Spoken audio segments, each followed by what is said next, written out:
ఆదాముకు ఎంతమంది భార్యలు చేశారండి దేవుడు చెప్తారా? ఆదాము ప్రక్కటెముకలో 2 స్త్రీలను చేశాడా? లేదు. ఆదాము ప్రక్కటెముకలో నుండి అవ్వను దేవుడు ఏర్పాటు చేసి, ఆదాము ఇట్రా, నీ కొరకు సాటి అయిన సహాయిని నీ భార్యగా ఇదిగో అవ్వను తీసుకొని వచ్చాను అని దేవుడు అవ్వను తీసుకొని వచ్చినప్పుడు ఆ ఆదాముకు హవ్వకు మొట్టమొదటిగా వివాహం చేసింది దేవుడే. దేవుడికి స్తోత్రం కలుగును గాక.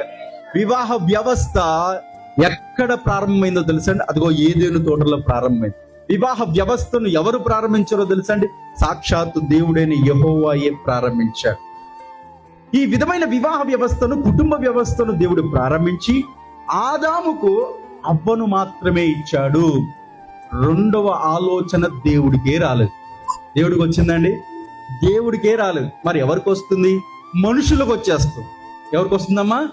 మనుషులకు వచ్చేస్తుంది. బైబిల్ సెలవిస్తుంది, ఒక భర్తకు ఒక భార్యే, ఒక భార్యకు ఒక భర్తే. ఇది దేవుడు ఏర్పరిచిన నియమము, విధానం. కానీ మనుషులు ఒక భార్యతో ఒక భర్తతో వేగలేక, ఉండలేక, సహించలేక వీరే వెతుక్కుంటున్నారు. ఏం చేస్తున్నారండి? వీరే వెతుక్కుంటున్నారు. భర్తలను చంపేస్తున్నారు, భర్తలను ఏదో పెట్టి చంపేస్తున్నారు, వీడు అని అనుకుంటున్నారు, అదంటున్నారు, పిల్లల్ని చంపేస్తున్నారు, వెతుక్కుంటున్నారు. ఏ కుటుంబంలోనే ఏదో ఒక విధంగా సంతోషంగా జీవించేద్దామని ప్రయత్నాలు చేస్తున్నారే గాని చివరికి ఏం సాధిస్తున్నారండి? జైల్లో పెట్టి కూర్చుంటున్నారు. అందుకే దేవుడు ఒక భర్తకు ఒక భార్య, ఒక భార్యకు ఒక భర్తే.